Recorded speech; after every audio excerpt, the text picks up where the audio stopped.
a magician, a female doctor, a gangster, an archaeology professor, a policewoman, a drug dealer, and a businessman.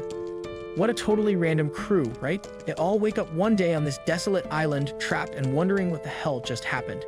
Surrounded by savage tribes, freaking mutant viruses, and a bunch of life or death situations, they've got to figure out how to survive. Each of these characters brings some serious skills to the table. The magician tries to pull off some crazy tricks to distract the enemies, while the doctor's patching up wounds like a boss. The gangster's using his street smarts to navigate the chaos, and the archaeology prof is digging up the island's secrets. The policewoman keeps things in check, the drug dealer's got survival hacks up his sleeve, and the businessman's plotting their escape like it's a corporate takeover. A man named Ning finds himself in a room that is completely dark, and he notices that a wall of spikes is slowly approaching him. He is immediately taken aback by this. The moment he hears the voice of a girl coming from the next room, he is overcome with a surge of fear. In light of the fact that she warns him that the spikes move every few minutes, he needs to take immediate action. Although Ning exerts a great deal of effort, he is unable to break through the frame of the window. As soon as he became aware that the girl in the adjacent room has an axe, he instructed her to smash the window and come and get him. However, she does mention that her room does not have a window, and she also mentions that she does not wish to give Ning the axe because she is afraid that Ning will leave her behind and run away. For the purpose of persuading her, Ning makes an oath in his honor that he will return to save her. As a result of this promise, the girl finally gives in and hands over the axe to him. Despite her best efforts, she's unable to get the axe through the hole in the wall because it's too small for her to fit through. Ning instructs her to use the axe to make the hole larger, but soon they discover that the wall is made of granite, and they can do nothing. Their efforts are rendered fruitless as they quickly discover this fact. As the girl begins to cry, they concede defeat and take a seat, their hopes beginning to fade away. In order for Ning to be able to think clearly, she is crying and he tells her to stop crying. Nevertheless, the girl is depressed because she is aware that they will perish as the spikes get closer to them. The reason that Ning inquires about the girl's history is because she is curious about how she came to be in this given circumstance. In her statement, she claims that she does not remember much, with the exception of the fact that she awoke in this room on an iron bed after having a nap. Ning suddenly has an idea and tells her to use the axe to break the iron bed and give him an iron bar. He does what Ning told her, and in return he assures her he will sneak out of the bar and tell her that he will save her if she assists him. In the beginning, she is anxious, but in the end, she gives her consent. Following the destruction of the bed and the passing of the hands over the bar, Ning is able to escape. On the other hand, the girl is left behind and incorrectly believes that Ning has abandoned her. In the past, we witnessed the young lady. Her name is Su Jin. She is along with 3 other individuals becoming trapped in the snow. As a result of Su Jin's education in medicine and the fact that his father is a physician, she is able to provide medical attention to one of the injured men. Due to the fact that auteur considered the injured man to be a burden, the other 2 men are adamant about leaving him behind in order to achieve a higher probability of survival. Su Jin disagrees with the decision, stating that it is preferable for the 2 people who are still alive to look for assistance rather than to remain and do nothing. The man thanks Su Jin for staying with him, and Su Jin tells him it was her father's way of saying, "If you can survive, everything is forgiven." The man is moved by her generosity and makes an attempt to kiss her. Su Jin declines the kiss, stating that she prefers intelligent men to athletic ones. After returning to cave, Su Jin received a message from the man stating that every single thing should be forgotten if they are to continue living. Su Jin discovers the message that the man has also abandoned her. The moment we return to the present, Su Jin utters a curse against all men, and Ning is the one who finally manages to break through the window and save her. They realize that they are in a lighthouse and begin to descend the ladder as soon as they realize this. Ning notices that there are a few rungs missing, so they are required to make a leap to the ladder that is adjacent to it. Although the jump is successful for Ning, it is unsuccessful for Su Jin because the ladder breaks, causing both of them to fall into the water below. While Su Jin is suffering from severe injuries, Ning is able to shield him from the impact by using his body. The body of the deceased individual is discovered in a room within the lighthouse, which Su Jin is able to drag him to. The moment she turns on the light, a man armed with a knife approaches her and inquires about her identity, as well as the manner in which she arrived on the island. In addition to pleading with him to allow her to treat Ning, she reveals to the man that she was brought here by another individual. Given that the man is unhappy, he makes the decision to question Ning. He is threatening to stab him. When the man steps on Ning's hand while he is still asleep, Ning quickly awakens from his sleep. Ning is questioned by the man about whether or not he is familiar with Su Jin. Ning claims that he has never met her, though he looks confused and hurt. In an effort to get Ning to remember, Su Jin makes a move, but the man becomes irritated because he had instructed her not to say anything. During the time when the man is telling them that this is their last chance, the man stabbed to the floor comes dangerously close to puncturing Ning's fingers. He is not going to tolerate any more disobedience from anyone. While Ning appears to believe that someone named Hai Chai sent them, Sujin reveals to the man that she are not aware of the identity of that person. Both Sujin and the man are perplexed by Ning's behavior, which includes crying and acting like a child. At this point, the man is perplexed and asks Sujin to explain why Ning is behaving in such a manner that is so dissimilar to how she had previously described him. He reveals to the man that Ning struck him with a powerful blow to the back of the head when she was attempting to protect herself by using his body as a shield when they fell into the water. Right now, Ning is completely unable to recall anything. This explanation does not make sense to the man, and he allows her one more opportunity to demonstrate that she is worthy of his trust. Specifically, he inquires of Sujin as to why Ning would put his life in danger for someone he did not know very well. Keeping things calm, Sujin says that the length of time someone has known another person is not a reliable indicator of whether or not they would be willing to sacrifice themselves. In the end, it is possible that not even the man's closest friends will be able to save him. Eventually, the man comes to an agreement with her, but not without some reservations, and he chooses to spare them for the time being. There is no success for Sujin's efforts to get Ning to remember the information. Only the act of reading Playboy when he was in the 5th grade is something he can recall. They continue to examine the body that is located in the room, and they notice that the number 834 is carved into the chest of the deceased person. Sujin inquires about the man's identity and inquires about the manner in which he arrived at the location. He claims that his name is He Jiayang and that he is employed by the Eastern Gang. In the past few days, he had intended to escape from some bad guys by boat. However, he found himself on the island instead of his intended destination. He saw the boxes that were being transported by a smuggler, which led him to believe that Sujin and Ning were also on the same ship for the same reason. Ning, however, does not remember anything. Ning claims that if Ming was truly attempting to escape, he would not have placed them in a cell that had spikes surrounding the walls. The numbers that are carved into the chest of the body, according to Ning, are indications that this is all a part of a peculiar game. According to Sujin, this is correct, and he goes on to say that puzzle-based adventure games are currently very popular. She is confident that there are additional hints just around the next bend in the road. Upon further inspection of the body, they discover a small scroll that is a map of the island. The scroll is affixed to one of the ears of the body. Despite the fact that Ning is aware that the map lies in that location, he is unable to recall the precise location where he last saw it. Sujin and Ning are roused from their sleep the following morning by Jiayang, who instructs them to proceed to the location on the map that is denoted by an X. Jiayang breaks the news to Sujin that he does not trust them, and that if they want to continue living, they have no choice but to work for him. During the beginning of their journey through the forest, they come across a trap that contains fresh blood. Jiayang instructs them to conceal their tracks because they are unaware of the other people who are present on the island. While they are eating in the evening close to a cave, Jiayang instructs Sujin to construct a bed out of hay inside the cave, and he instructs Ning to keep an eye on the situation. He threatens Ning by telling him that he will kill him if he goes into the cave. Immediately after that, Jiayang enters the cave and makes an attempt to assault Sujin. The situation causes Ning to become enraged, and he confronts Jiayang, telling him that they are a team and that they cannot stand by while he is engaging in such a revolting behavior. When Jiayang is feeling angry and self-conscious, he storms out of the cave and thinks about how embarrassing it is that Ning had to lecture him. He takes this as an opportunity to vent his frustrations. Suddenly, they hear a scream coming from a tremendous distance. Jiayang, Sujin, and Ning hastily make their way to the trap that they discovered earlier. As they arrive, they see a man frantically running in the direction of the trap before he falls into it. Due to the fact that they are unable to determine who is pursuing him, they do nothing. Almost immediately after that, the creature who is chasing the man appears and executes him in a brutal manner, which causes Sujin to lose consciousness. Following the terrible event that occurred in the previous episode, the group decides to spend the night in their cave. After stepping in, Jiayang instructs Ning to take a break while he continues to monitor the situation. The following morning, Sujin and Ning are engaged in the process of gathering coconuts. Sujin shrieks in terror when she spots a mouse. Jiayang is rushing to assist them because he believes that the cannibal that was present the day before has returned to fight against them. When Sujin reveals to Jiayang that it was nothing more than a mouse, Jiayang has a blush on his face. Despite the fact that Sujin notices him blushing and experiences a warmth that he did not anticipate, Ning continues to gather coconuts without taking notice.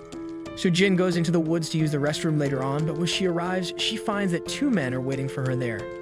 The moment she lets out a scream, Jiayang and Ning race after her.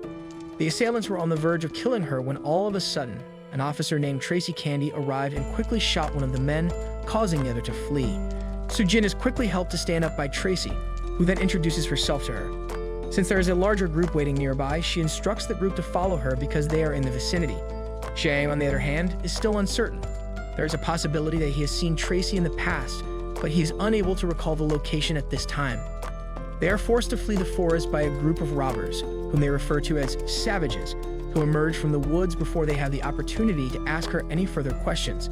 Meanwhile, the rest of them make their way through the forest, but Tracy stays behind to keep an eye on their escape and fires shots at the robbers. They are instructed to wait for her by a creek as located further up ahead. While Ning and Sujin are making their way to the creek, Jiang takes them aside and warns them not to put their faith in anyone they come across on this island. In addition, he instructs them to keep the map and code that they discovered to themselves because it might be used against them in the future. Jiang proposes that they collaborate and offers to safeguard them and share resources with them in exchange for their allegiance. He also suggests that they work together. Both of them make a solemn vow to remain together and promise to do so. As soon as Tracy locates them, she guides them to her group, which consists of Romeo, Ao, and Ishigaki, all of whom are male. Those who lived on the island, according to Tracy, are wild, hostile, and dangerous individuals. She was responsible for their deaths. Romeo advises her that she should not waste her bullets on random people, and she comes to the conclusion that he is correct. As a result of this, Jiang becomes enraged, and he decides to grab Romeo by the collar and almost initiate a fight. Vilve intervenes and separates them for the purpose of informing them that if they wish to remain together, they must adhere to the rules that they have established. Jiang inquires about the nature of these regulations, and the group responds by stating that they are laws made in their native country. In the event that an individual violates the laws of their home country, they will also be punished on the island, with the punishments ranging from being excluded from the island to being executed. The ancient building complex that Tracy claims to have seen in the vicinity is something that Ishigaki recommends that they investigate. In light of the fact that not everyone is in agreement with the concept, the vote in the group is a tie. Romeo feels enraged and is curious about the actions that Ishigaki will take. Whenever something like this occurs, Ishigaki will ask for a second vote and will offer a reward of $10 million to anyone who votes in his favor. Due to the fact that Ishigaki is the owner of a massive business empire, they are aware that the money is genuine, which caused Romeo to reconsider his decision to vote. After Jiang has gained an understanding of the situation, he instructs Ning and Sujin to cast their votes against Ishigaki. However, despite the fact that they have cast their votes, Ishigaki still emerges victorious by a score of 4-3. Jiang does not back down and boldly declares that he will give $30 million to anyone who goes to the polls and votes for him. The group is uncertain as to whether or not Jiang actually possesses that amount of money. However, Jiang asserts that it is irrelevant because the most important thing is to convince Ishigaki to increase his offer. At the end of the day, the group decides to vote for Ishigaki, but Romeo begins to change his mind, demonstrating that he is clearly putting his own requirements ahead of those of the group. Now that the vote has been completed, the group has reached a consensus to investigate the architectural complex. However, Ishigaki is required to pay $30 million in order to secure the majority of the votes. During the course of the group's journey through the forest to reach the building complex, Jiang stops Tracy and informs her that he needs to have a private conversation with her. Tracy then steps away from him after telling him that he is free to say whatever he wants in front of everyone. Jiang, persistent in his refusal to give up, leans in close to her and whispers something in her ear. There is an immediate change in Tracy's expression, which becomes more solemn. Suddenly, she concedes to having a conversation by herself.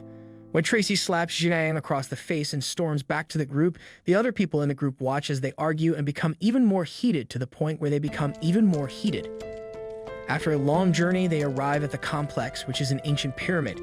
Ning immediately becomes convinced that they are in Egypt. However, Ishigaki informs them that pyramids can be discovered in a variety of locations other than Egypt, so they cannot be certain of their location.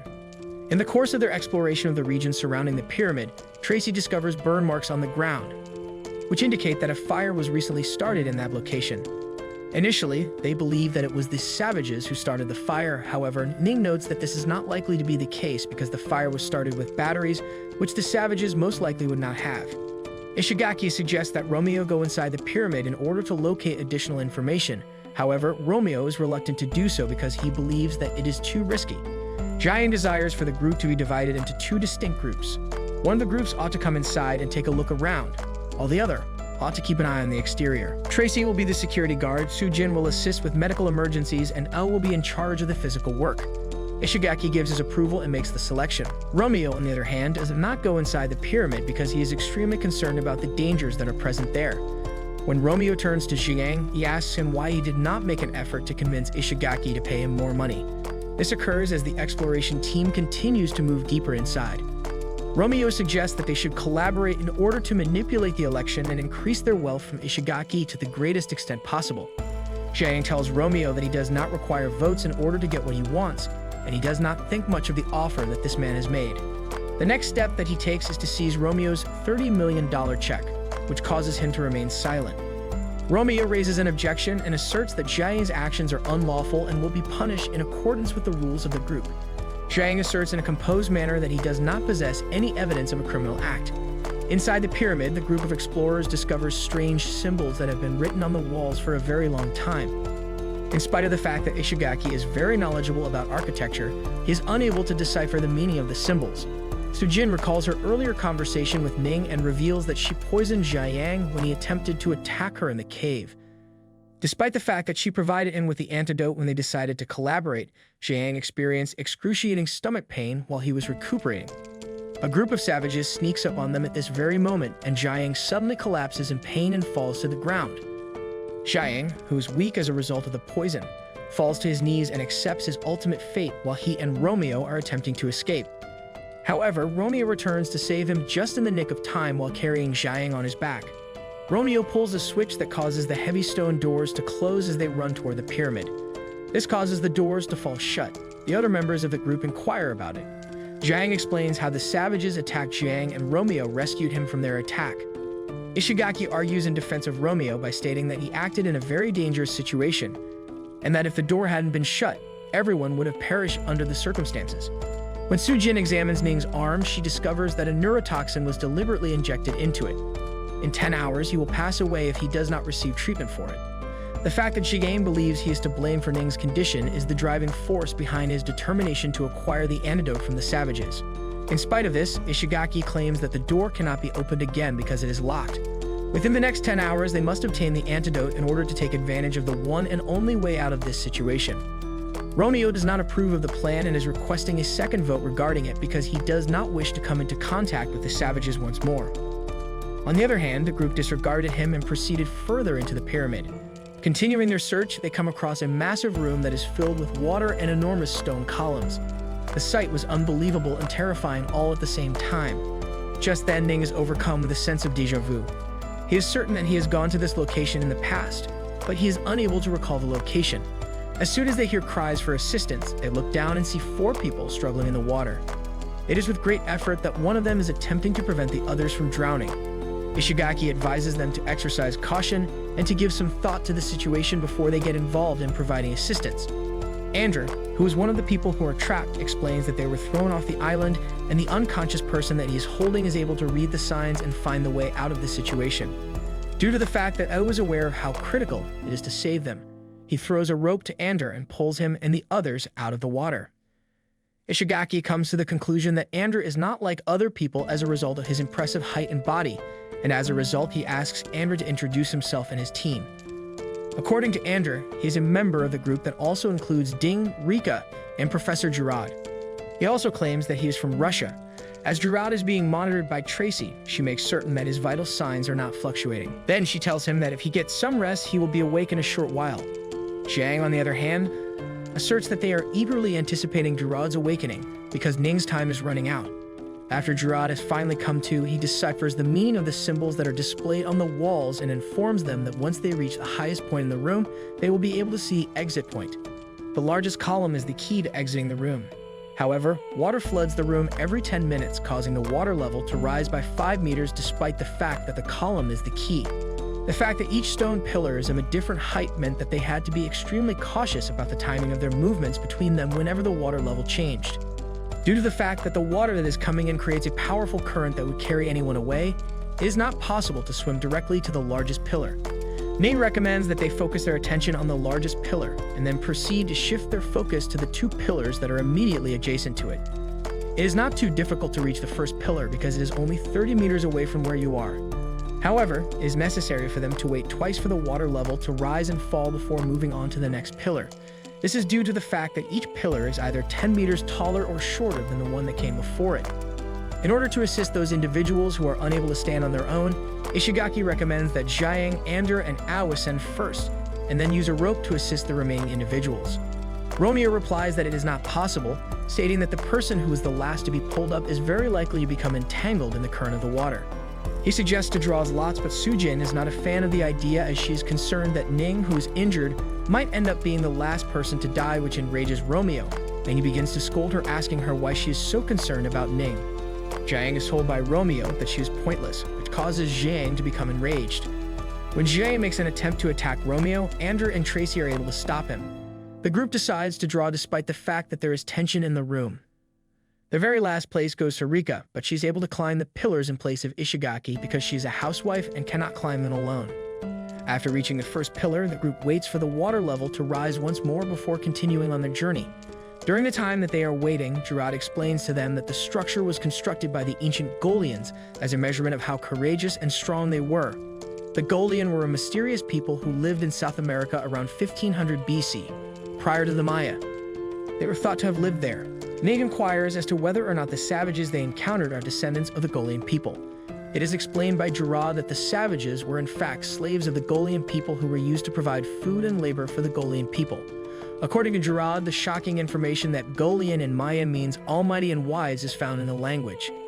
In addition, Gerard emphasizes that the Golian people possessed a high level of intelligence and that there are tales that claim they lived forever. The question that Ishigaki poses to Gerard is how the Maya were able to defeat such a powerful civilization. It has been stated by Gerard that the Golians were not defeated. Rather, they simply vanished along with their island together. Ning is experiencing a headache due to the fact that he believes the information to be outdated. However, Sujin advises him to concentrate on escaping. As soon as they reach the second pillar, they locate a door, which leads them to believe that it could be the exit from the premises. As they continue to move forward until they reach the final pillar, the writings on the wall instruct them to do so. Andrew is the first person to reach the top and discovers a door. On the other hand, Jiang trips and falls, taking Ao along with him. During the time that the rest of the group is climbing up, Andrew is able to pull Rika through to safety. On the other hand, Rika touches the door flips over and she is trapped on the opposite side. There is a simultaneous opening of the door that they observe at the final pillar. Tracy reveals to the group that she witnessed Rika becoming trapped just as they are approaching the final pillar. Ishigaki makes an effort to save her, but Gerard reminds him that it won't be successful. According to the inscription on the door, a person's demise is required in order to open the actual exit, which is the door that was opened earlier. In addition to this, he informs them that the tide is going to decline in a short amount of time, and that they must swim to the opposite door as the tide falls. In order to ensure that everyone else can swim behind him in a secure manner, Wu offers to swim ahead and secure a rope. During the time that the tide is going down, Ding, who had passed out, recalls that his master had instructed him to never give up. Once he has had some time to breathe in some fresh air, he makes his way to the door and the group gets ready to continue their escape. As soon as they cross the water, they are confronted with the skeletal remains of individuals as well as a snake skin that appears to have been crafted hundreds of years ago. Unfortunately, Ning's health rapidly deteriorates as the poison makes its way throughout the body, and he eventually passes out. Andrew insists that he should carry him because he is more capable of doing so despite the fact that Jiang wants to carry Ning. Once they have entered the subsequent room, they will find an altar in that room. In order to find a way out of the situation, Jiang rushes toward it. He discovers a door that has writing on it. There is writing that only Gerard can read. According to the writing, in order for the door to open, there must be someone who is lying on the altar. Tracy makes an offer to lie down, but Gerard cautions her that the writing makes it appear as though a sacrifice is required in order to maintain the ability to access the door. A discussion takes place among the group regarding alternative choices, and Ao proposes that they instead look for rocks to place on the altar. However, the rocks become ineffective as soon as they are touched because they disintegrate into dust. Because of the critical condition he is in, Romeo suggests that Ning be used as the sacrifice in a cruel manner. There are 6 people who vote to leave Ning behind, while there are 4 people who vote against this idea. Jiang is unwilling to acknowledge the vote, and as a result, he asserts that anyone who intends to kill Ning must first engage in combat with him. Romeo tells Andrew to place Ning on the altar while he is carrying him. Andrew is carrying Ning. This is something that Andrew does not agree with, stating that as a soldier, he would never abandon a friend. When Jiang knocks Romeo out and suggests that they use him as the sacrifice instead, it is an exciting turn of events that takes place. Once more, the group votes, and this time everyone is in agreement that Romeo ought to remain behind. After passing through the door and emerging from the pyramid, Jiang instructs Andrew to collect rocks in order to increase the likelihood that they will be able to save Romeo at a later time. Romeo, on the other hand, comes to realization that he has been abandoned inside the pyramid when he wakes up at the same time. Just as he begins to experience fear, he is suddenly assaulted by something that appears out of the shadows. His screams can be heard coming from the outside, but Andrew and Jiang are aware that they are unable to save him. After Sujin administers herbs to Ning in order to treat his illness, Ning regains consciousness. Ding and Ao, who had become separated from the group, suffer an attack from a large snake. Jiang is thrown off a cliff into the lake below after stabbing the snake. Tracy and Jiang arrive to assist, and Jiang is then thrown off the cliff. While the snake is fleeing, Ding brings to the attention of the others the fact that Ao also fell off the cliff while simultaneously fleeing. When Jiang, who had just gotten up from a fall, discovers Wu unconscious, he immediately begins performing chest compressions in an effort to expel the water from his lungs immediately. While they are reassembling themselves and continuing their search for the remaining members of the group, they come across some peculiar bubbles. On the moment that Jiang pops one, a gas with a pleasant aroma is released and everyone immediately falls asleep. After some time, the others are able to locate Jiang and Ao, but they are attacked by a group of wild people. It comes as a complete surprise to everyone when one of the wild people approaches them and begins speaking their language. After informing them that a man with one eye was the one who taught him their language, he inquires about the manner in which they speak it and inquires about their relationship with the man with one eye. One of the men explains that Golean language was taught to them by Professor Jin Zico, who was a well-known figure known as the One-Eyed Man and had passed away a number of years ago. At a cemetery, people say goodbye to Professor Zico and bury him. Dr. Gerard is there. Meanwhile, Yuan's group is taken hostage by the natives while Ishigaki talks about Professor Zico, who passes away 10 years ago. However, they aren't sure about this since Professor Zico holds degrees in both archaeology and medicine. Jiang quietly tells Yuan and Ning that they are being taken to the captor's hideout, noting that their village is on the way. When the time is right, they will escape together. Dr. Gerard informs Ding Hexen that their mentor hasn't left France for a long time before he dies, as he has always stayed by his side.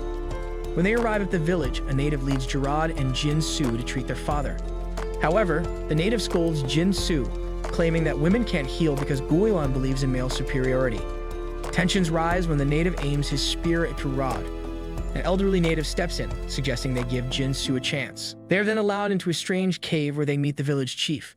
Later that night, Jin Su tells his companions that the main diagnosis is malaria, which is common in South America. Patients can later suffer from anemia and splenomegaly. If untreated, the fatality rate is very high. With proper care and hydration using quinine, they can treat it.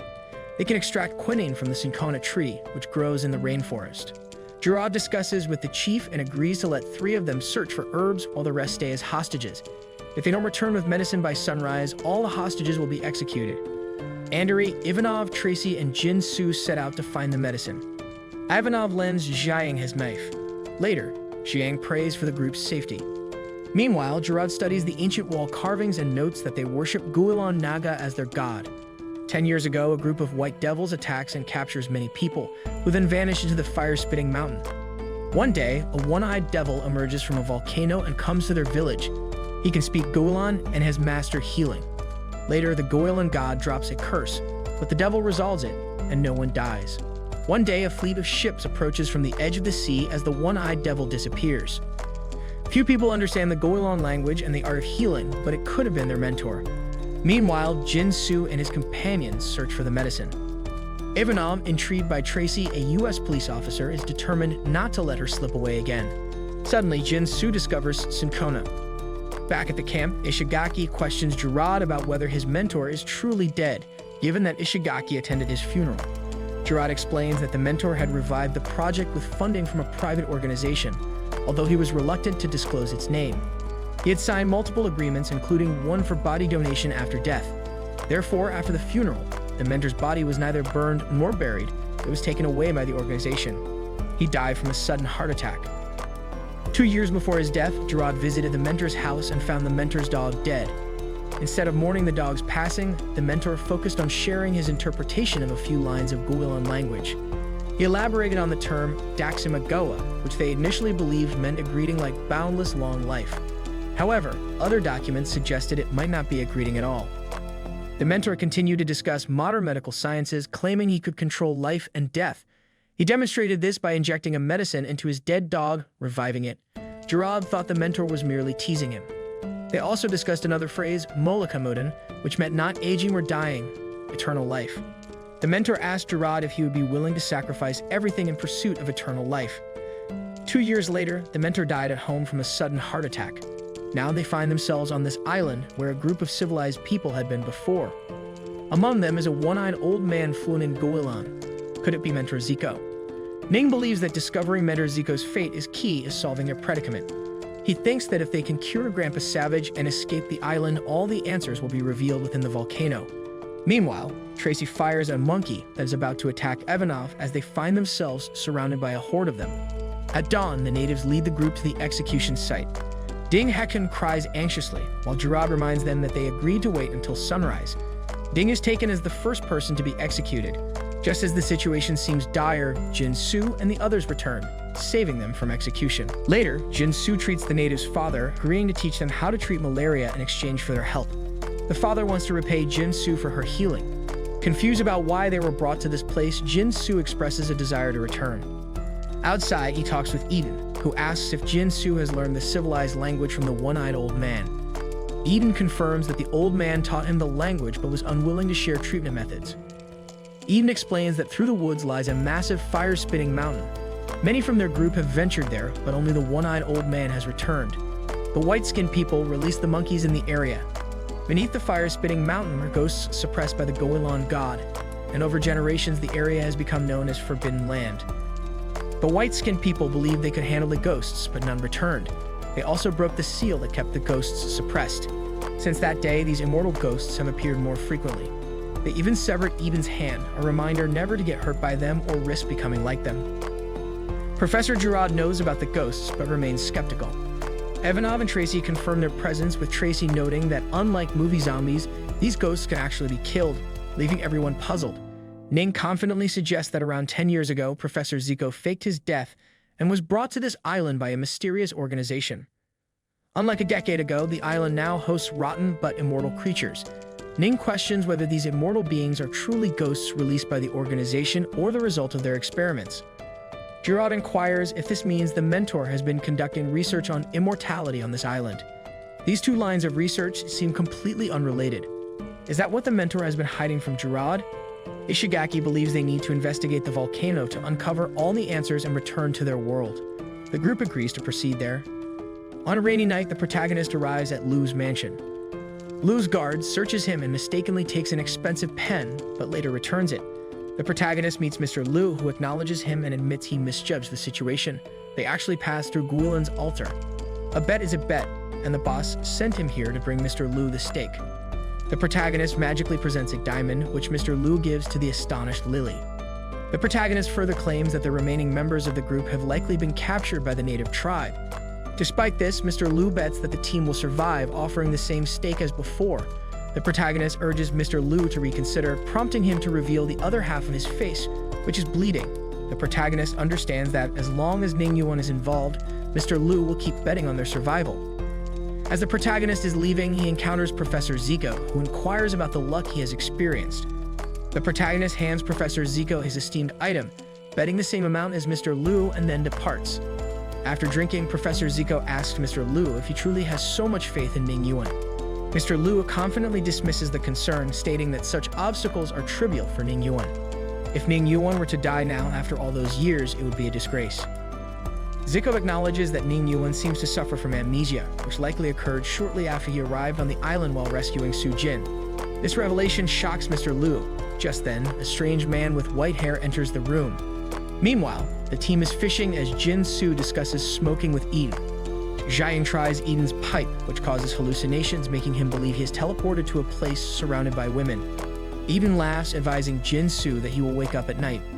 Elsewhere, Ning Yuan asks a native about the white-skinned people's actions. The native, with limited proficiency, explains that they attacked their clansmen and captured them, who never returned. The one-eyed old man, acknowledging Ning Yuan's help, says it will make them good people. Suddenly, Tracy Candy emerges from the water, drawing everyone's attention.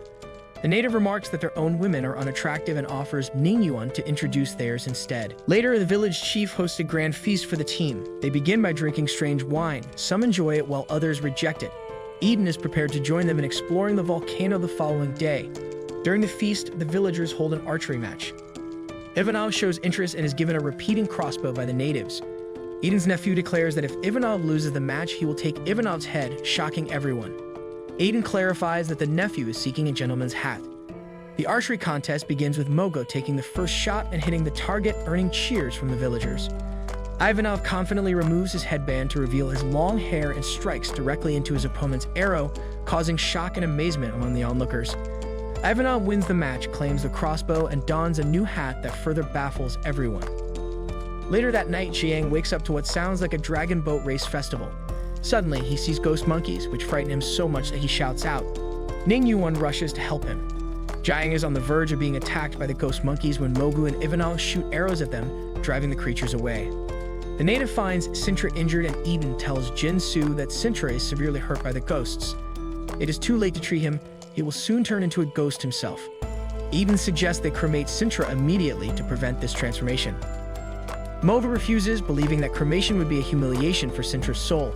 Gerard acknowledges that Mobu should dismember Sintra's body and then bury it. This way, even if Sintra turns into a ghost, he won't be able to escape from the grave, which baffles everyone. Meanwhile, Mogu is about to dismember Sintra when he suddenly bites him and flees. Mogu, bleeding and shouting anxiously, draws everyone's attention. Aiden announces that Sintra has escaped, prompting the group to chase after him. They find Mogu facing away from them, claiming he has been scratched by a rock.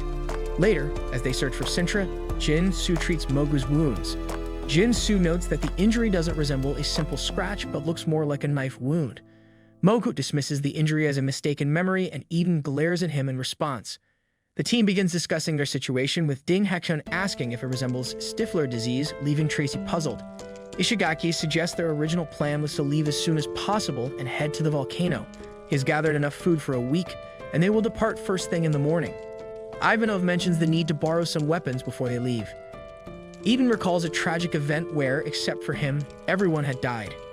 He notes that the one-eyed old man returned alone from the volcano after curing the curse from the god, but unintentionally brought back the immortal ghosts. At first, there were a few scratches that everyone ignored. However, shortly after, their bodies began to change. They became unrecognizable, and their bodies even started to rot. The time of transformation is unpredictable. The one-eyed old man called this the latent period. Eden's son, Jackson, was like this. He turned into a rotten wild beast in front of him. He was supposed to be the perfect candidate for the next chief, but one day he turned into a ghost. They had no choice but to kill him with everyone's help.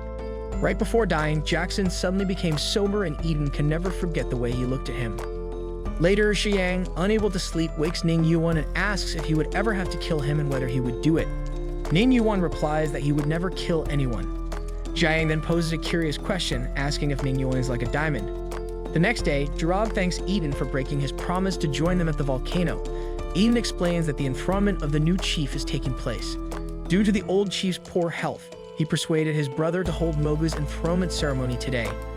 Eden invites them to attend the ceremony. Ishigaki insists that they still prefer to leave earlier, which offends Eden, leading the team to agree to stay for the ceremony.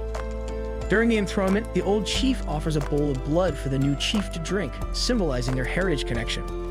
As this ritual unfolds, Eden begins to laugh and reminds everyone of something he mentioned earlier about the latent period after being injured by ghosts. He explains that although the response time varies, their cannibal tribe has discovered a disturbing fact. If someone consumes the organs of a ghost, the transformation is immediate, and that person becomes an extremely powerful and contagious source of infection. Eden reveals that he found Sintra's body the previous night and realizes it's time for revenge. Gerard translates Eden's words. When they slip a ghost's organ into Jackson's meal, they will have to face the consequences. Eden then reveals he has smeared Sintra's organ on the ceremonial bowl. As a result, Mogu quickly transforms into a ghost and, in a frenzy, orders his followers to kill everyone on the hill. The team runs away as Eden cries. Meanwhile, Mogu brutally kills the old chief. As the sun sets, an exhausted Gerard and Lekan find themselves separated from the rest of the group. Gerard assumes the volcano is to the northeast and suggests they head that way to reunite with the others. Suddenly, Ning Yuan appears, and just as they hear someone approaching, they quickly hide. It's Jin Su, who stumbles and falls to the ground, only to be surrounded by two natives. The natives recognize Jin Su as the woman who saved their chief earlier. Deciding to let her go, they provide her with directions to the volcano pointing northeast. Meanwhile, Gerard warns his companions to stay alert. Consulting their map, they realize that the direct route to the volcano will be overrun with pursuers. To avoid them, Girard suggests taking a detour. That night, they make their way to the shore and decide to rest. As they settle in, Ding Lexian and Yuan Ning reminisce about poetry they learned long ago, sharing verses under the starry sky. Later, Yuan Ning wonders what Xiang, Jin Su, and the others are doing at that moment. Abruptly, he flinches, reliving a moment where Mr. Liu insists he has to save him. He remembers being thrown into the water while tied up, where a shark attacks him. Suddenly, he teleports to his ship and apologizes to Erpang. Snapping back to reality, Yuan Ning shouts Erpang's name, baffling Lexian and Girard. Just then, the tide begins to rise, and they realize they need to leave quickly. However, as they prepare to move, they spot crocodiles nearby who haven't noticed them yet. They decide to stay put and wait for the tide to recede. Yuan Ning suggests they circle around to keep an eye on the crocodiles, but suddenly, Ding Lexian panics and bolts, yelling as he runs. His cries alert the crocodiles, who immediately attack him. Thinking quickly, Ding Lexian dives into the water, escaping by swimming underwater. After making it into the forest, he runs until exhaustion overwhelms him. As he catches his breath, Ding Lexian recalls a time he nearly drowned, wishing he had a rope to save them. He searches until he finally finds one. Suddenly, Xiang, smoking his pipe, appears out of nowhere, startling him. Ding Lexian quickly informs Xiang that he saw Miss Su heading northeast and mentions that Yuan Ning and the professor are stuck on the beach surrounded by crocodiles. Just then, ghost monkeys begin to surround them as well. Xiang advises Ding Lexian to return to the shore while he holds off the ghost monkeys.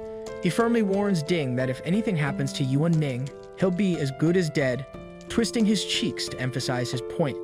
Ding Lexian runs away, leaving Xiang to face the ghost monkeys alone. Meanwhile, Yuan Ning and the professor manage to climb a palm tree to stay safe from the rising tide. Suddenly, Ding Lexian appears and Yuan Ning quickly advises him to tie a stone to the rope and use it to climb the tree next to him.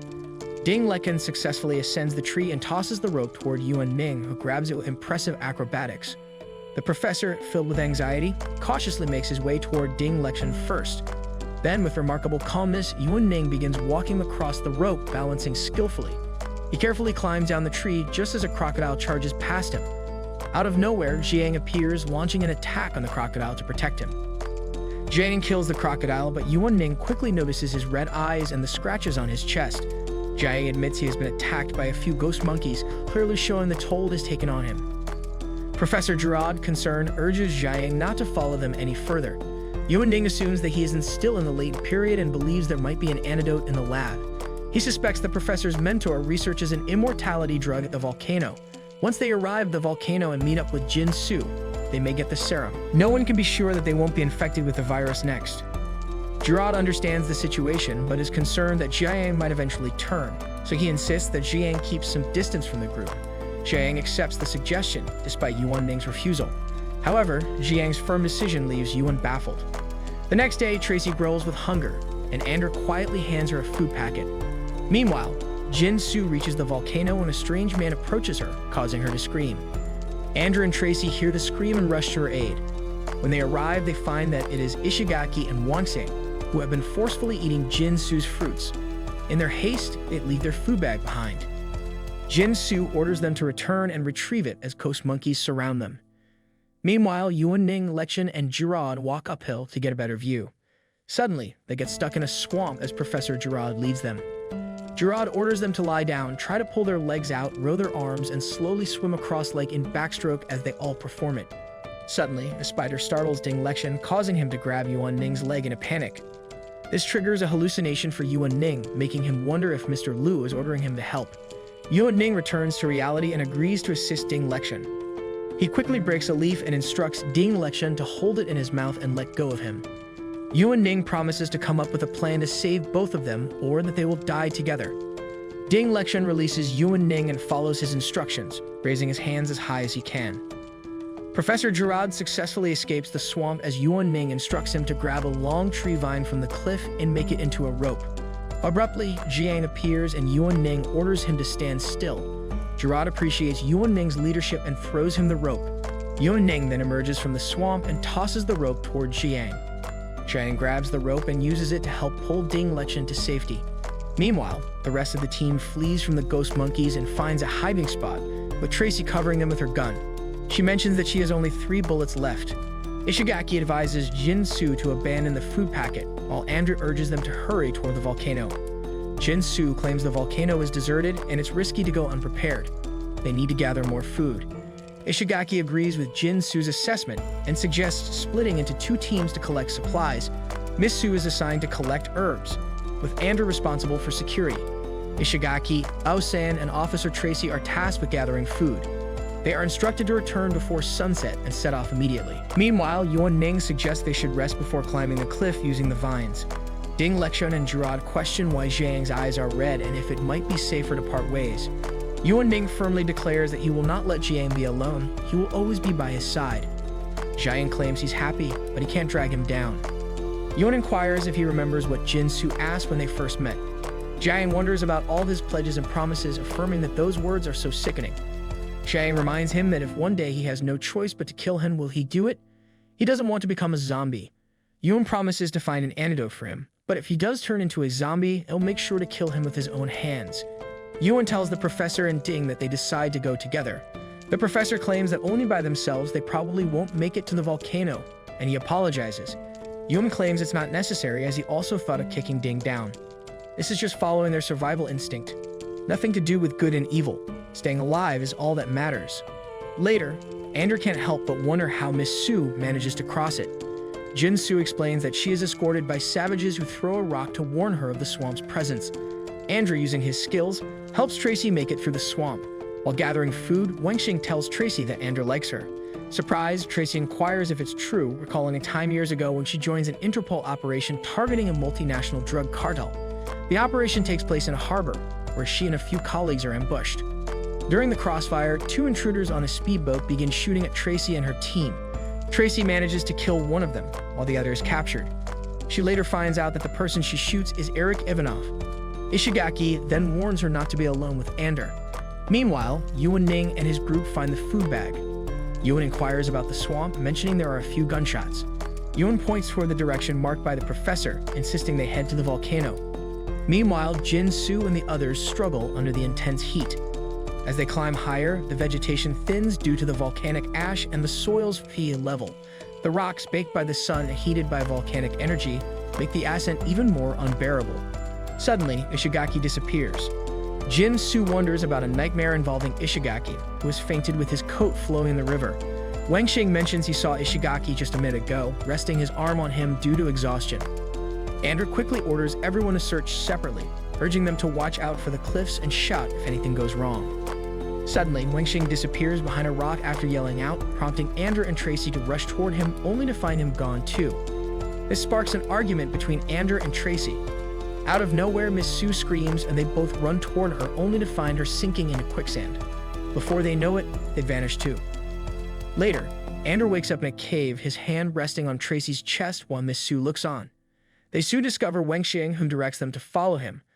While Ishigaki remains unconscious, Andrew grabs a fruit and surveys the flowing river.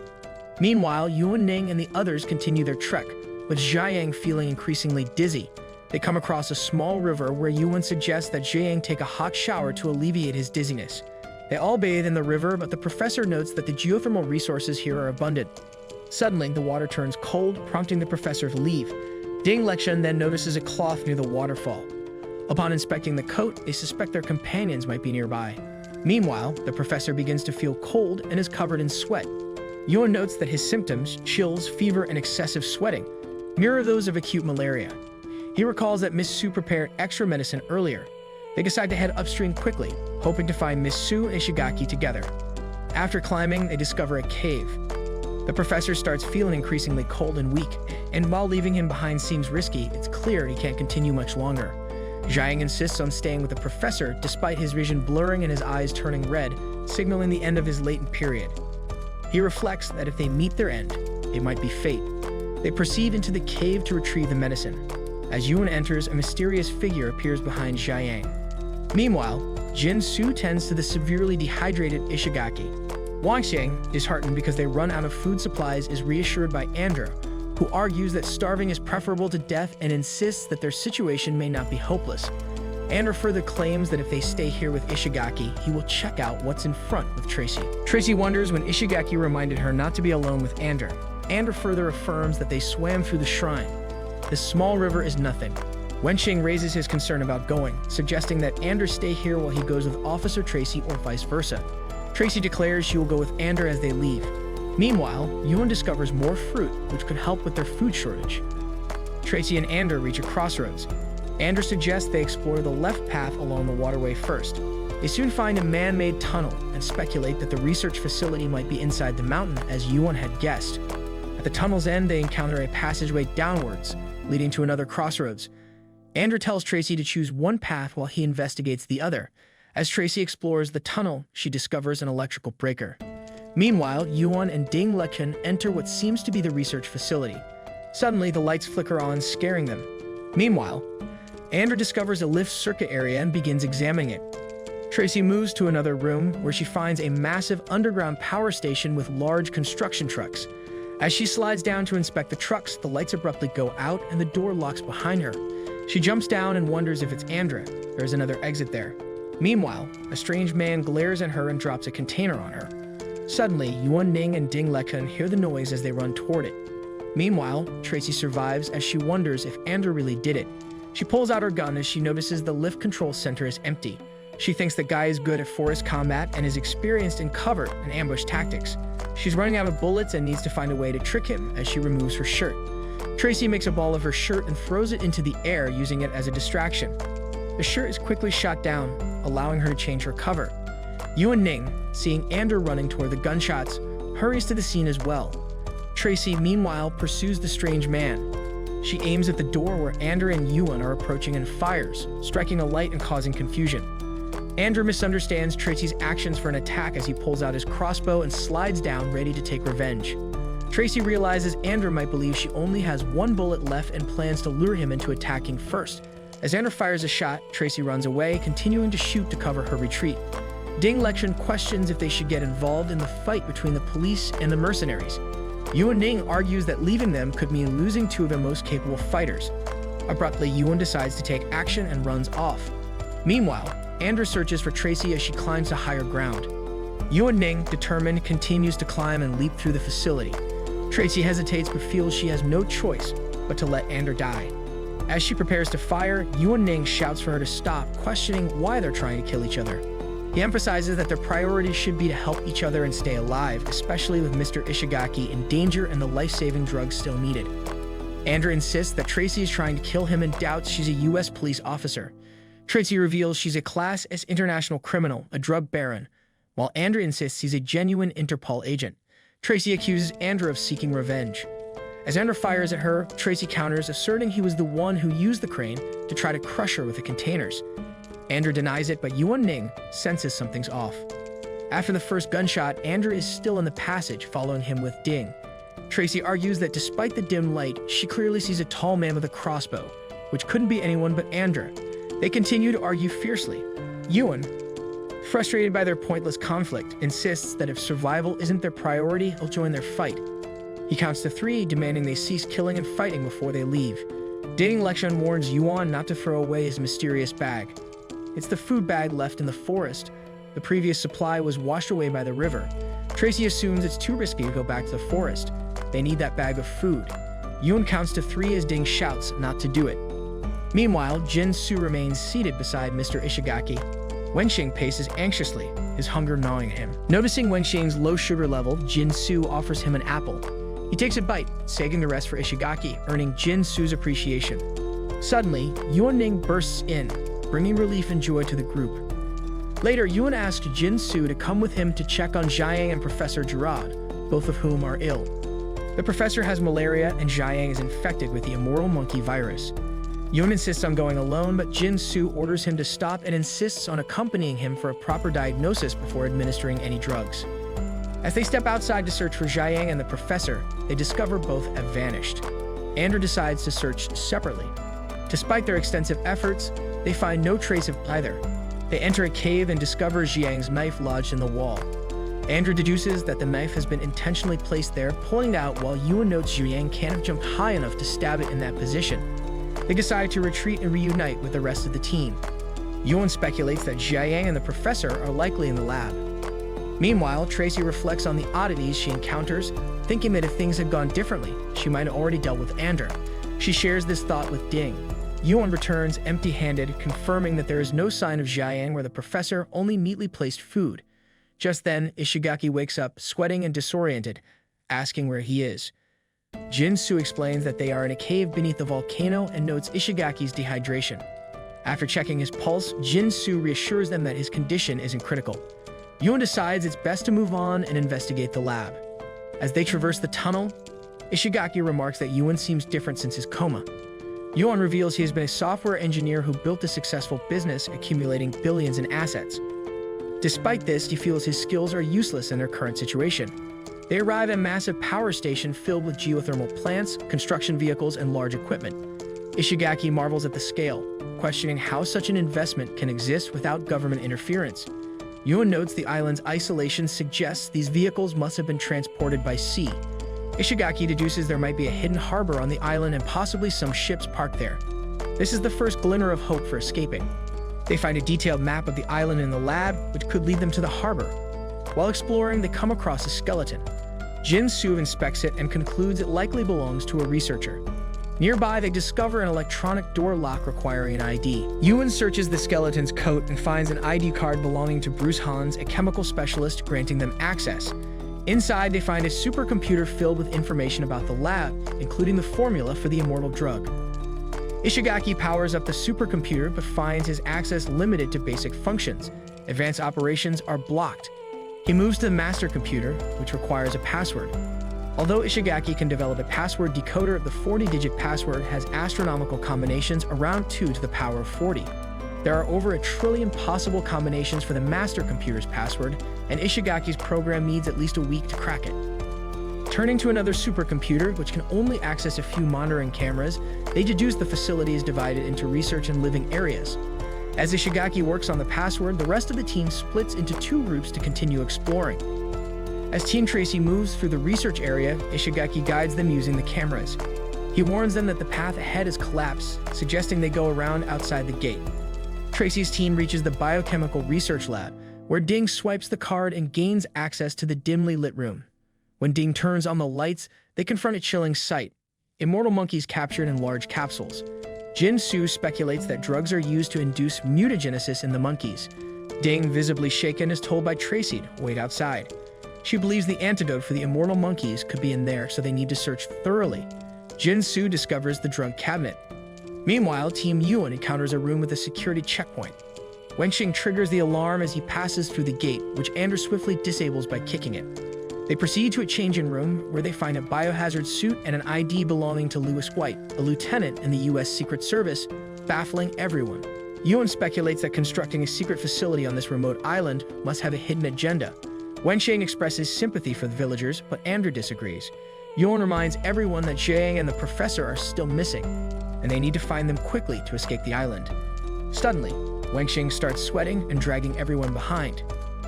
Sensing something is off, Yuan questions him, urging him not to keep secrets. Wenxing anxiously apologizes and confesses he is suffering from a severe psychological disorder.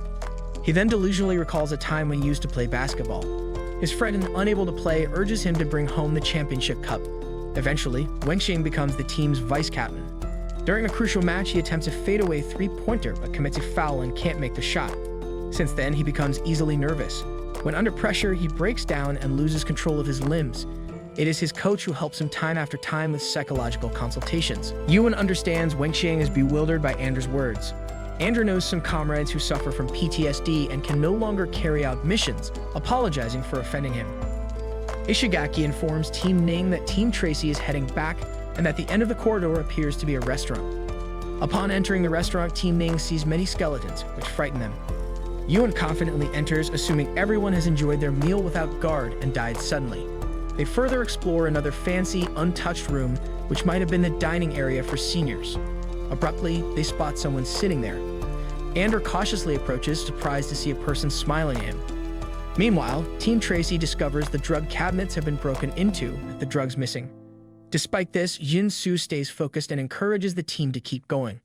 She steps outside and suddenly screams upon seeing a corpse, whereas Andrew immediately points his crossbow at the body, questioning if this is the person causing all the trouble. Yuan Ning checks the body and realizes the man is dead. Andrew notices that the skin still has elasticity. As Wenxing begins to pray, Yuan Ning finds an access card on the corpse, identifying him as Yasuo Monroe, the research center supervisor. This card might unlock the closed doors. Andrew searches the man's pockets and finds a notebook with torn-out pages. Suddenly, he spots someone running behind Wenxing, which frightens him. Determined to chase the figure, Andrew prepares to run, but Yuan stops him, insisting he leave the notebook behind. Andrew drops it and takes off in pursuit. As Yuan flips through the notebook, he finds a chilling message on the last page. Judgment is coming soon, salvation lies within. Meanwhile, Team Tracy moves cautiously down the hallway, discussing the dangers of home experimentation, unaware that a strange figure is spying on them. Suddenly, the person hurls a grenade, forcing Tracy to dive on her comrades, shielding them from the blast. Yuan and Wenxing hear the explosion from afar. Tracy quickly leaves Jin, Su, and Ding to take cover behind a staircase. Tracy suspects that Andrew might be behind the attack, but Jin Su disagrees, believing Andrew wouldn't do such a thing. Tracy urges them to stop discussing and focus on finding a safe place. She points to a nearby door, suggesting they hide inside and come up with a plan to deal with the attacker. Tracy decides to cover them, planning to fire a few bullets to buy them some time. She instructs Jin, Su, and Ding to rush to the door and swipe it open with the access card. Without hesitation, Ding Lexian takes the lead and runs towards the door alongside others. As Ding Lexian dashed towards the door, shots rang out, narrowly missing his ear. Despite the close call, he managed to swipe the card and struggled to open the heavy door. The girls urged him to follow them, but he found himself frozen in place. Suddenly, a grenade exploded nearby. Ishigaki was left stunned, while Yuan and Wenxing sprinted toward Jin, Su, and Tracy. Tracy, out of bullets, realized they had no choice but to keep moving if they didn't want to die in vain. Later, they found themselves facing a door that had been locked, even though it was open before. Tracy immediately suspected Andrew. With no time to lose, they dashed in another direction, only to hear someone climbing the stairs. Panicked, Tracy and Jin Su shoved open another door and hid inside an empty bathroom. Tracy whispered that the man was right outside, suggesting they hide there for a while. Suddenly, the shower started emitting smoke, which might have been toxic. They tried to open the door, but it was deadlocked. Moments later, they both fainted to the ground as the door slowly opened, revealing the strange man. Meanwhile, Yuan and Wenxing rushed through the hallways, concerned about the explosion. They knew they had to hurry back to the control room and find Mr. Ishigaki. Bursting into the surveillance room, they anxiously asked what happened to Miss Su and the others. Ishigaki revealed that it was Andrew. He had used a bomb to attack them. He also mentioned catching a glimpse of Andrew using a trolley to move their bodies, but Andrew was operating outside the reach of the surveillance cameras. This wasn't his first time navigating the facility. Yuan assumed Andrew was familiar with the place and suggested they shouldn't move without preparation. Since Andrew would eventually need food, he'd come to them. They needed to track his movements and location first. Ishigaki still had to crack the admin password, but Yuan mentioned that they had found the body of the research center supervisor, Yasuo Monroe, in the canteen.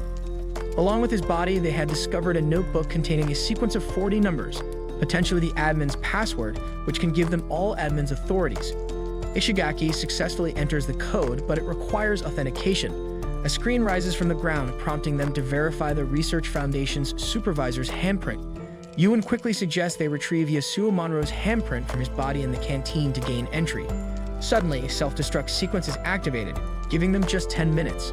Knowing Wenxing's speed, Yuan instructs him to dash to the canteen and retrieve Yasuo Monroe's handprint as their only chance.